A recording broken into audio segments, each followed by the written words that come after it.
Programa Nosso Dia. Programa Nosso Dia.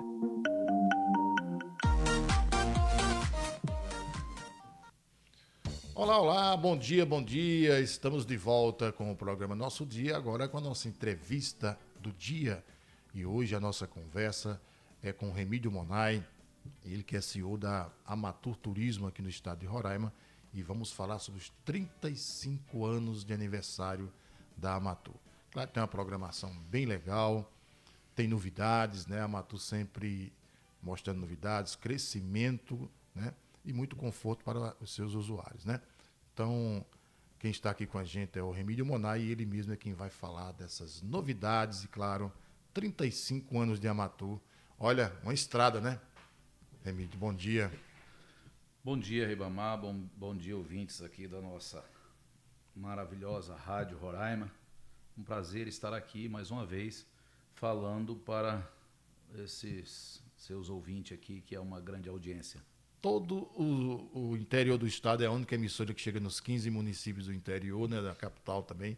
É a nossa Rádio Roraima, mais antiga de Roraima. E é sempre um prazer recebê-lo aqui, o Remídio. E agora nesse novo estúdio, né, com um podcast que ele não conhecia ainda. Ou seja, é a rádio se modernizando. Está chegando mais longe ainda, Remídio. Que maravilha, ficou muito bacana aqui. Não tinha visto ainda. Parabéns. Bom, e parabéns quem está, na verdade, é a nossa Amatur, né? 35 anos, Remídio. Uma história, né? 35 anos, o Ribamar, a gente faz agora dia 30 de... Melhor, na verdade, dia 29 de novembro, né? 29 de novembro, 35 anos de Amatur. Uma história de sucesso que Roraima nos deu esse presente, né? A população de Roraima, os nossos clientes, os nossos parceiros. A gente é só gratidão a um estado que nos acolheu, que nos deu a oportunidade de empreender, de gerar emprego e gerar renda. E hoje a Amatur, graças a Deus, está atuante no estado do Amazonas, de Rondônia, no Acre, e com perspectiva de expandir para Guiana e para outros estados da região centro-oeste. Olha aí, interligando Roraima ao restante do país e agora também com a Guiana. Daqui a pouco a gente vai detalhar mais essas expansões da Amatur. Remídio, eu queria que a gente começasse aqui para que as pessoas pudessem entender melhor o que é a Amatur Turismo. Como é que tudo começou? Ribamar, a gente começou com um ônibus. Em 94 eu fui candidato a deputado estadual, era jovem. E eu perdi a eleição. Perdi o emprego, que eu trabalhava na empresa de ônibus, né, na Eucatu. Perdi a eleição, perdi o emprego. E aí decidi que ia começar a empreender. Na época eu consegui um empréstimo então do Banco de Roraima de R$40 mil para comprar o primeiro ônibus. Eu muito modesto para poder pedir, podia ter pedido uns 100, 200 mil, pedi 40 mil. Quando eu cheguei lá para comprar o ônibus mais assim, acessível que eu conseguia achar era 42. Ainda faltava 2 mil. Faltava 2 mil. E aí trazer o ônibus, tinha que ter um capital de giro para começar, e eu não fiquei acanhada em pedir um valor maior, sabe? Aí pedi 40 mil. E aí comprei um ônibus lá em Curitiba, mas para comprar o ônibus, o cidadão, eu tentei que ele tirasse esses R$2 mil e não teve jeito, sabe? Ele não tirou. E aí eu tinha um amigo lá em Curitiba que esse empresário conhecia. E eu falei, porque o meu cheque ele não pegava. De 2 mil ele não pegava. Naquela época de outra praça, não né? Conhecia, né? De outro estado. Verdade. Quantos ônibus você tem? Como é uma empresa de ônibus? Não tem nenhum, não. Esse vai ser o primeiro. Então ele não aceitou o meu cheque. E aí eu fui com esse amigo e pedi dele se ele me emprestava um cheque para 30 dias. Ele emprestou, aí fui lá com ele, ele aceitou o cheque do amigo, que era lá da praça, que ele também conhecia. E aí dei o cheque do amigo para ele, dei o meu para o meu amigo, e assim eu mesmo vim dirigindo o ônibus, né, de lá para cá. vim dirigindo o ônibus e abastecer era no cheque pré-datado também, porque na época eu não tinha cartão ainda. Então vinha abastecendo no cheque pré-datado. Os postos naquela época era muito acessível com essa questão de cheque pré-datado. Tinha muito, é verdade. Então eu vinha abastecendo no cheque pré-datado. E aí demora um pouco para chegar aqui, né? Porque na época a 319 não estava funcionando, você tinha que colocar na balsa em Porto Velho. E aí toquei esse ônibus de Curitiba a Porto Velho, meu amigo. 3 dias e 3 noites. Aí cheguei em Porto Velho, coloquei na balsa e vim para organizar aqui as coisas. Aí o ônibus chegou e eu comecei a fazer a linha para Santa Helena. Naquela época o dólar era 1 por 1. E com o dólar 1 por 1, as pessoas estavam indo muito fazer compra em Santa Helena. Tava bem, né? A economia tava boa na Só época. que a gente não tinha dinheiro para fazer divulgação. O que eu fiz? Meu irmão trabalhava na Eucatu também e ele era motorista. Eu tinha chamado outras pessoas para ser meu sócio e ninguém quis ser meu sócio na época, não acreditou, né? Aí eu chamei meu irmão para ser meu sócio. Aí meu irmão falou, mas o que eu vou entrar de sócio se eu não tenho nada? Aí eu falei para ele, você tem essa motinha aí, 125, você entra com 10%. Aí ele entrou e foi ser o motorista. E como ele morava lá no Pintolândia, estava começando o Pintolândia naquela época, do Otomar. E aí eu falei para ele, você convida o povo ali do Pintolândia para ir de graça em Santa Helena. Eles vão de graça lá. E assim a gente fez nos primeiros 30 dias, a gente levou o pessoal de graça em Santa Helena. Aí esse povo começou a divulgar. Com 15 dias que nós estávamos fazendo a linha, nós tínhamos uma fila de espera. Aí a partir de 15 dias, nós começamos a cobrar 50% da passagem.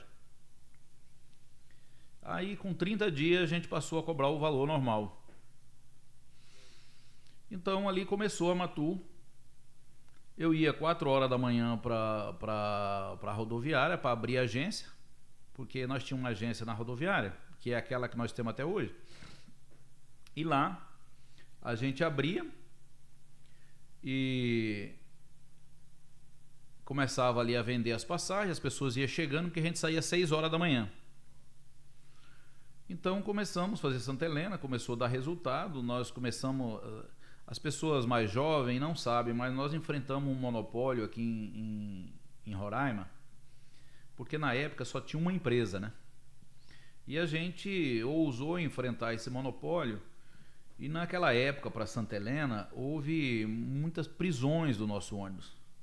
Prendia a PM, outra hora a Polícia Rodoviária, outra hora a Receita Federal, até a Guarda Nacional lá da Venezuela prendeu nossos ônibus.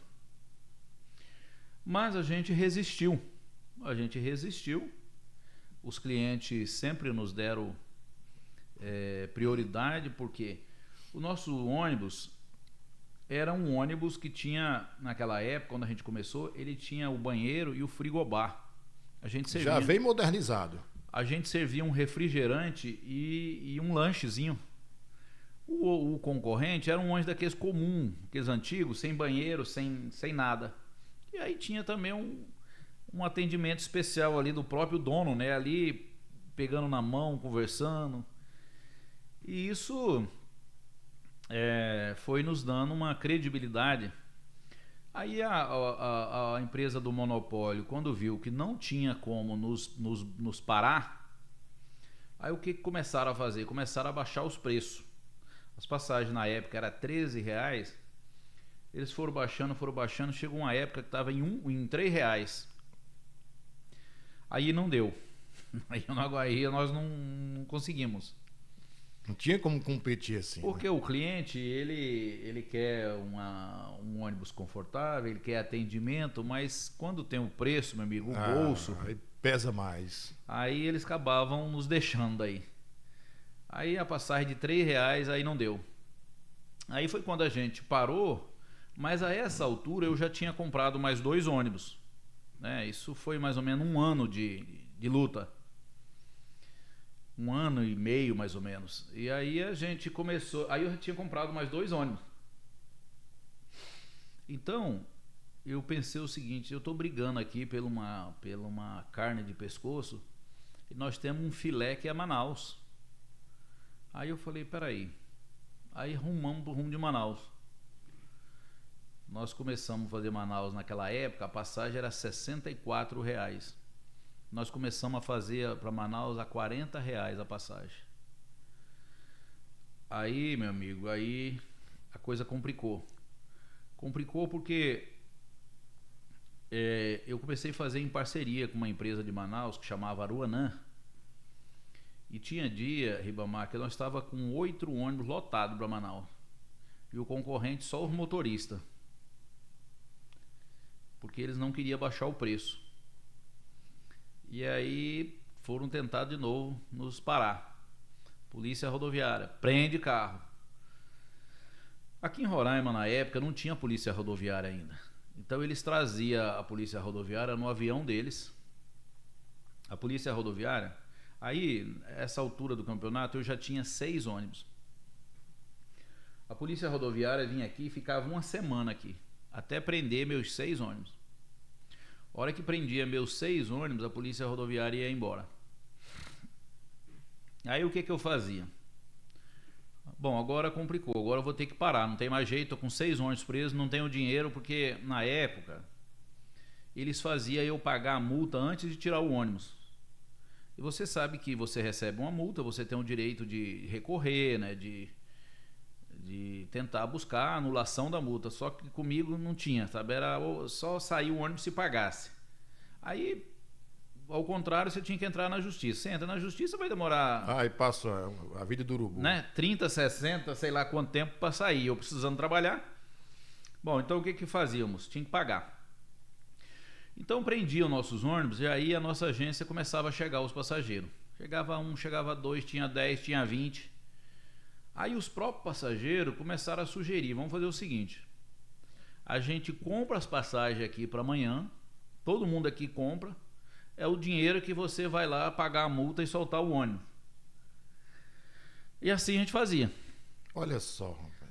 O pessoal começava a comprar, rapidamente tinha dinheiro para lá pagar a multa, e aí eu tinha que pagar também a empresa do monopólio, eu tinha que pagar porque... quando prendia meu ônibus, chamava aí o ônibus deles para levar o pessoal. Então eu tinha que pagar o ônibus e a multa. E assim então, com o dinheiro do que o pessoal comprava as passagens, eu ia lá, pagava a multa, pagava a empresa, soltava o ônibus, colocava. Aí, nisso a agência lotava de novo, ia lá, comprava... Eles compravam as passagens, eu ia lá, pagava, soltava mais um ônibus e assim até soltar os 6. Soltava os 6, geralmente a polícia rodoviária vinha aqui de 30 a 60 dias que eles vinham.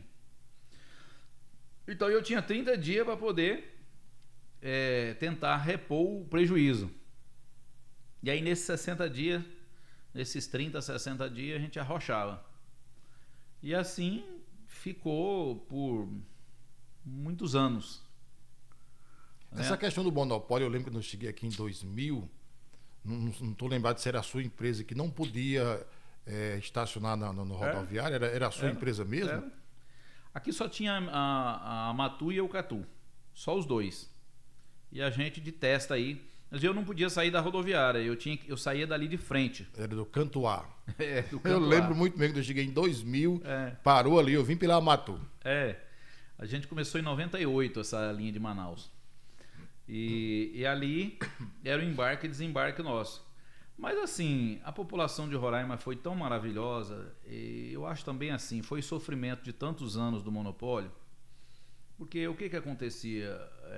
Às vezes famílias chegavam do Nordeste e ficava acampado na rodoviária de Manaus 3, 4 dias, porque não tinha vaga para poder vir para cá.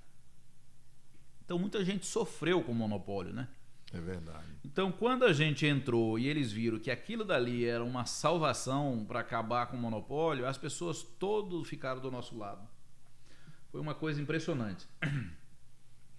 Então tem passagens assim, por exemplo, que a polícia rodoviária prendia, uma vez a polícia rodoviária prendeu o nosso ônibus. Você sabe o que os passageiros fizeram? Estão sentados um do lado do outro aqui, ó, eles deram a mão um ao outro e disseram para a polícia, isso assim, de 40 passageiros, deram a mão assim um ao outro e pediu para a polícia rodoviária atirar. Então, a fileira de banco aqui, 2 de cá, 2 de lá, todo mundo de braço entrelaçado, e mandava a polícia rodoviária atirar. Aí a polícia rodoviária, em 2 ou 3, iam tirar 40 pessoas na força. Então, então são passagens.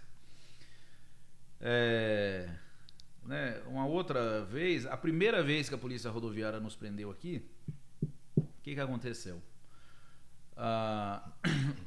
Eu sabia que a polícia rodoviária estava vindo, porque o pequeno, a tendência das pessoas é ajudar o pequeno.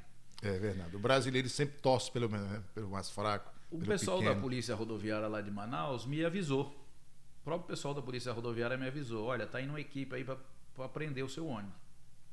Aí eu tentei organizar meu ônibus de um jeito que eles não pudessem prender. Porque como era, eu tirava uma autorização de viagem de turismo para cada viagem. Então, eu com autorização de viagem, eu não era para ser preso. Ele estava autorizado, né? Se tivesse todas as regras seguidas, então eu procurei seguir todas as regras. Revisamos o ônibus, parte elétrica, tudo, deixamos tudo prontinho. Documento do carro, do motorista, tudo certinho, tudo certinho. Polícia rodoviária chegou, 6 horas da manhã lá na rodoviária. Chegou a polícia rodoviária e já o carro da Eucatu para levar os passageiros. Aí a polícia rodoviária chegou, documento do motorista, tá aqui, documento do carro, tá aqui, autorização de viagem, tá aqui, relação dos passageiros, tá aqui, conferiu, chamou nome por nome. Fulano de tal, apresenta aqui sua identidade. O cara apresentava a identidade lá, completinho. Tudo nome, sobrenome completinho.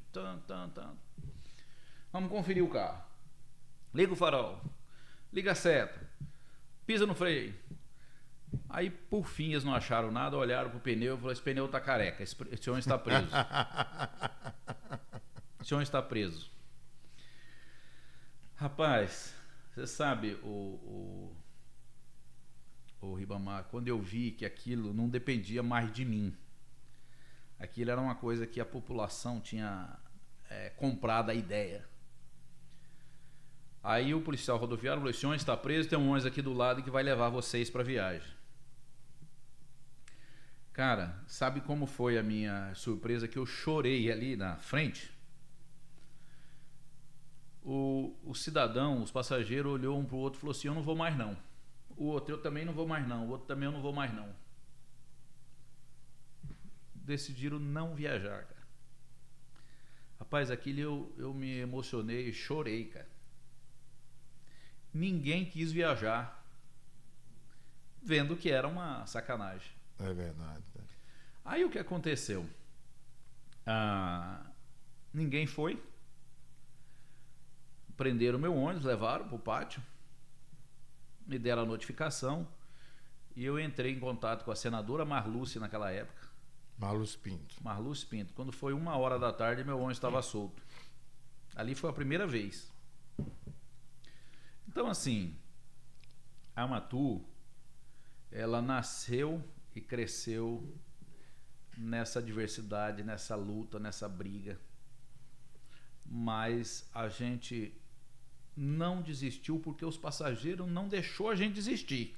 Verdade. E eu conheço essa história, que eu tenho sei que se for para a gente conversar vai ser o dia todo, e eu cantei essa história para que você contasse para a gente, justamente para que as pessoas entendessem como é que nasceu a Amatu, né?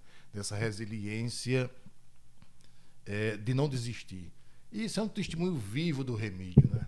De trabalhar dessa forma, de ser assim, de não desistir, de sempre estar aí lutando, né? Por isso que eu fiz questão que você contasse essa história aqui. Só para que as pessoas pudessem entender o que é a Amatu, tá? Mas como a gente tem que seguir a nossa conversa, do aniversário principalmente, são 35 anos, né, meu amigo? E vai ter aí uma programação bem vasta, inclusive uma corrida de rua também, né? A gente resolveu esse ano comemorar os 35 anos com uma corrida, porque a gente vê que a população, né, as pessoas hoje gostam... Cresceu muito a questão da corrida de rua. Corrida de rua, bicicleta, né? Mas a corrida, a gente viu que tem aí uma possibilidade grande de fazer uma divulgação. Então nós com nossos parceiros, né, a fábrica e a Volvo está nos ajudando a buscar, e o Arroz Prato Chique e outros parceiros aí estão nos ajudando a gente fazer essa corrida. Fazer essa corrida que já tem aí uma inscrição bastante grande e deve passar de 1.000 pessoas. Né, tá vindo pessoas de outras regiões participar e a gente entende que é uma forma da gente ter umas premiações, muito boas, né, e a gente entende que é uma forma da gente interagir com os nossos clientes, com os nossos parceiros, com essa corrida e mostrar a Amatu também, que a corrida vai ser lá em frente à Amatu, né? Lá no Distrito Industrial, Lá vai no ser por lá. Distrito Industrial. O Distrito Industrial agora é um distrito novo, né? Um distrito Revigorado, revigorado, pavimentado, bonito, limpo. Eu sou presidente do conselho lá do Distrito Industrial e nós levamos a nossa pauta de reivindicação ao governador e o governador vem transformando o Distrito Industrial com asfaltamento, com a titulação das propriedades. Agora vamos começar a iluminação do distrito em LED, vai iluminar total. Já está com recurso para asfaltar 100% do distrito. Então eu acho assim como uma boa oportunidade da gente mostrar como ficou o distrito agora, o asfaltamento, as ruas largas. Então eu acho que a corrida vai ser excelente aí, a corrida para as pessoas, um local apropriado, né? De rua larga e que as pessoas também vão poder conhecer o Distrito Industrial e conhecer a Amatu. É verdade, que fica lá. Para quem não sabe, a Amatu fica lá no distrito também, né? Logo na entrada, né? do lado esquerdo de quem vai seguindo aqui para Mucajaí, né? A Amatu é a quadra 1, lote 1 do Distrito Industrial. Olha É o número aí. 1. Número 1 em tudo, meu amigo. Olha. Bom, então para quem quiser se inscrever, ainda tem vagas ainda para a corrida? Tem vagas, eu acho que vai ser uma corrida muito boa, uma premiação excelente. Fiquei sabendo que é R$6.000 em prêmios a ser distribuídos. Olha aí, que coisa boa, né? É bom porque as pessoas praticam uma... que é bom, né? A corrida é excelente para a saúde, né? E é algo que tem crescido muito, né? Não só aqui em Boa Vista, como no Brasil todo. Muita gente correndo, isso é bom. Movimenta as pessoas e a Amatu, vendo isso, promove essa corrida. E o que é importante é uma premiação em dinheiro, né? Normalmente as pessoas às vezes dão brinde, dá presente, alguma coisa. A nossa premiação vai ser em dinheiro justamente para que as pessoas se motivem aí a participar, ganhar, investir na sua, né, na sua dia a dia aí das corridas, que tem que comprar, né? Com os Equipamento tênis bom, tênis e bom, roupa boa, né? roupa Para e correr. tudo. É legal. Bom, nova rota para Georgetown, ou seja, a Guiana hoje é os olhos do mundo, né? O país que mais cresce na renda per capita. E a Amatu também está de olho nesse pedaço, né? de chão chamado Guiana. A Guiana, para mim, desde 91 que eu ando a Guiana. Em 91, a Paranapanema começou a fazer o asfalto, não, a abertura, as melhorias na estrada ali de Letem até o rio Essequibo, a região do Curupucari. E nós alugamos um ônibus naquela época para transportar os funcionários da Paranapanema. Então eu comecei a andar na Guiana em 91. Eu nunca mais deixei de andar na Guiana. Eu conheço a Guiana, Ribamar, às vezes como poucos guianenses conhecem. Eu conheço a Guiana, as regiões turísticas de turismo ecológico. Eu já estive na Cachoeira do Caitur, que é uma cachoeira muito linda, lá na região do Monte Roraima, do lado da Guiana. Uma cachoeira maravilhosa. Eu já estive em Bartica, que é uma cidade de regiões de garimpo. Já estive no Baganara, que é uma ilha. Tem um hotel numa ilha que chama Baganara. É um espetáculo de hotel, de praia de água doce, muito jóia na Guiana. Aí eu já tive em Mádia, já tive na região de New Amsterdã, já tive em várias regiões da Guiana. E eu sempre achei que a Guiana, diferente da Venezuela, que é o futuro para Roraima. Por quê? Porque a Guiana é um país pequeno, mais ou menos quase que do porte de Roraima, pelo menos era, né? O orçamento da Guiana era um pouquinho maior do que o de Roraima. Agora não, agora já Agora é rápido, ponto. quintuplicou em relação ao de Roraima. Mas na época era tipo assim, 20% o orçamento maior do que o de Roraima. Então eu sempre pensei assim, que nós empresários, eu tive uma empresa de sócio lá na Guiana de 2007 a 2012. Eu fazia essa linha de Lethem para Georgetown.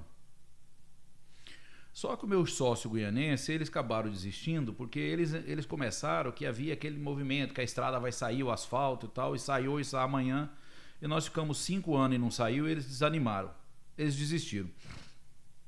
Quando eles desistiram, eu também desisti, porque era eles que administravam lá. Então eu não falo inglês. Lá no outro país, outras, né? Outra cultura, né? Cultura, as leis, né? Você não conhece. Então eu resolvi encerrar as atividades. Eu tenho empresa lá até hoje, mas encerramos a atividade e está lá a empresa em stand-by lá. E aí eu sempre via a Guiana com essa possibilidade da gente fazer negócio com a Guiana. E aí em 2019 eu consegui a licença na NTT para essa linha. Só que o que acontece? Você consegue a licença aqui, tem que conseguir a licença complementar lá do outro lado. Lá também, é verdade. Só que o nosso acordo de transporte passageiro e carga ainda não saiu do papel até hoje. Até hoje, né? Até hoje não saiu. É verdade. Então o que acontece? A Guiana não quis dar a licença antes de ter o acordo concluído.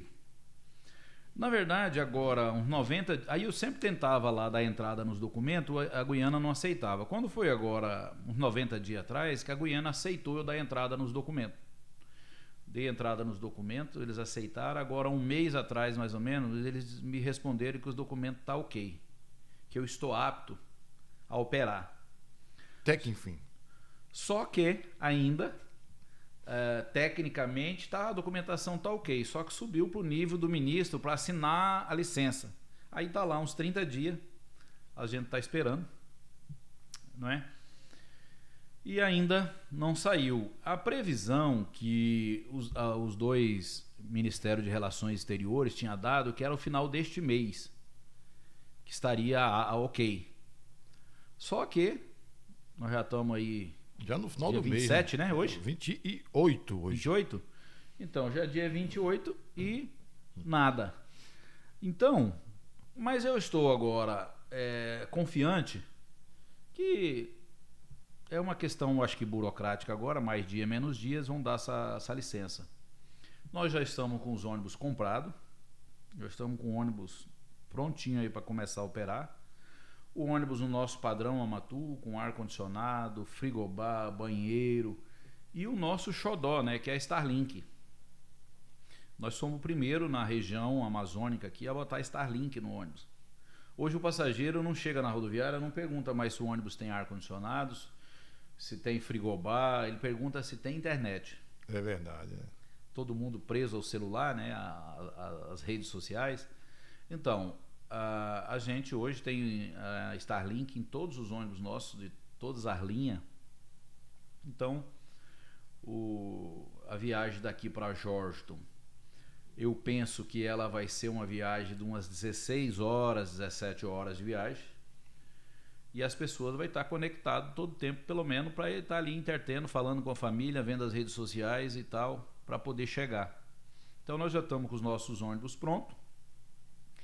Eu já tive lá em Georgetown, eu já organizei lá a parte operacional, que vai receber os ônibus, dar manutenção, lavar. Já ajeitamos lá as vendas de passagem. Então, da nossa parte, nós estamos 99% pronto. Já tem os dias, os possíveis dias que vão ter esses A intenção embarques. nossa é começar 2 vezes por semana.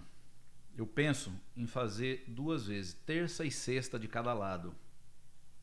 Vamos sair terça daqui, terça de lá, sexta daqui, sexta de lá.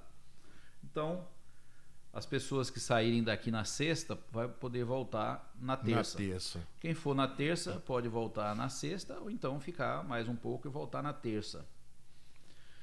Georgetown vem crescendo muito. Para eu que conheço a Guiana desde 91, 10 anos atrás, na Guiana não tinha um shopping center. Hoje tem 3. Olha aí, rapaz. Hoje na Guiana, a Guiana não tinha um hotel 5 estrelas.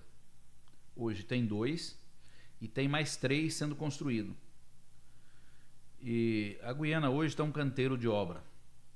A construção civil lá, as pessoas que é da área de construção civil, que quiserem progredir, quiserem crescer, a Guiana está numa falta de mão de obra. Uma coisa impressionante, porque eles estão criando bairro, eles estão construindo avenida, eles estão construindo prédio. Os prédios lá, na grande maioria, era de madeira, né? Uhum. Então eles estão agora construindo esses prédios, os órgãos públicos do governo estão sendo construídos. Construíram uma ponte lá sobre o rio Demerara agora, uma ponte, coisa mais linda, coisa monstro. Lá, a ponte lá era uma ponte, como é que dá o nome? Sobre o rio, flutuante. Uhum. Era uma ponte flutuante sobre o rio. Aí eles foram lá agora construir uma ponte. Estão construindo os prédios públicos, estão construindo avenida, estão fazendo iluminação, estão colocando internet, estão construindo bairro. Então, renascendo, na verdade, né? A Guiana está se transformando. É verdade. Então, a gente está com uma expectativa muito boa, que essa linha da Guiana vai ser o elo de ligação que precisa entre a Guiana e o Brasil, para as pessoas ir passear e conhecer, e trabalhar, e visitar, ir para o garimpo, ir para as companhias de petróleo que está precisando de gente lá de todo jeito. Ou seja, é a visão Remídio Monay, né? Acho que já nasceu na veia, né? Esse empreendedorismo. Bom, já estamos chegando ao final da nossa conversa, porque nós já adentramos um pouco. Mas eu queria saber, hoje, quando você começou com esse ônibus que você mesmo dirigiu de Curitiba para cá, hoje, qual o número da frota? A Matu hoje está com 73 veículos. A Matu tem 73 veículos, mas o principal disso não é nem a quantidade, é a qualidade. A gente conseguiu colocar nós não temos ônibus com mais de 10 anos de uso. Quando vai chegando 10 anos de uso, a gente vende. Então a nossa frota hoje ela tem uma média de 5 anos de uso. É uma das frotas, as melhores frotas a nível nacional. E o que nos orgulha também, o Ribamar, foi que a gente conseguiu trazer isso para Roraima, né? A gente terminou aquele monopólio. Quando a gente ganhou na justiça o direito de explorar a linha, foi que a Asatu aproveitou a nossa decisão judicial, que ela não era exclusiva, foi onde entrou a Asatu. Abriu o mercado. Abriu o mercado. Então hoje tem 5 empresas fazendo. Hoje essa linha aqui, considerada pela NTT, é a melhor linha do Brasil. Não é São Paulo e Rio de Janeiro que é a melhor, não. A melhor é essa aqui. Os ônibus que rodam Roraima, aqui hoje, Amazonas. os ônibus que rodam aqui hoje, no máximo tem 2 anos de uso. Então são ônibus zero. Aí hoje aqui tem ônibus leito, tem ônibus leito cama, tem semileito, tem executivo, tem convencional, você pode escolher a cor, tem ônibus de todo jeito que você queira. Então, as pessoas mais jovens não sabem disso, mas nós temos o antes da Matu e o depois da Matu. Quando a Matu entrou, que ela conseguiu romper esse monopólio na justiça, foi que surgiu as outras empresas. Por exemplo, a Caburaí, foi eu que fundei a Caburaí. A Caburaí hoje, ela chamava Rival. Foi eu que fundei a Rival. Quando eu me separei da minha ex-mulher ficou com a Rival. E por que era Rival? É porque eram as iniciais do meu nome, da minha ex-mulher e das minhas 3 filhas, formou Rival. Então aí depois, quando eu me separei... Olha a história aí da Matu. Quando eu me separei, as pessoas falaram, mas rapaz, a tua ex-mulher ficou com a sua Rival. A Rival era a empresa. A empresa. Mas aí depois o pessoal, ela vendeu, né? E o pessoal trocou o nome, colocou Caburaí. É que Rival não ficava muito bem não, né? Então ficou Caburaí, aí entrou a Asatu e veio outras empresas. E hoje as pessoas têm, para viajar para Manaus hoje, tem escolha de todo jeito, depois que a Matu entrou e quebrou esse monopólio. Verdade. Remite, se fosse a gente ficar falando aqui da sua história, da Amatu principalmente, era o dia todo, mas infelizmente já chegamos ao final da nossa conversa de hoje. Muito obrigado pela sua presença aqui. venha mais vezes, tá? Que é sempre um prazer recebê-lo, tá?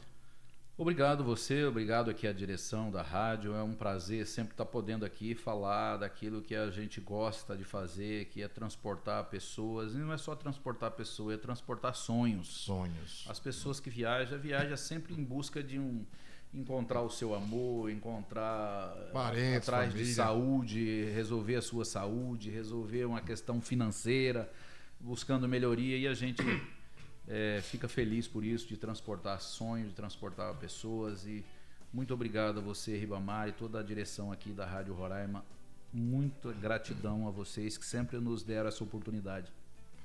Muito bem, você que curtiu essa entrevista e quer rever essa história linda da Amatu, então você é só acessar YouTube Rádio Roraima. Tem essa entrevista e outras que fica lá, tá bom?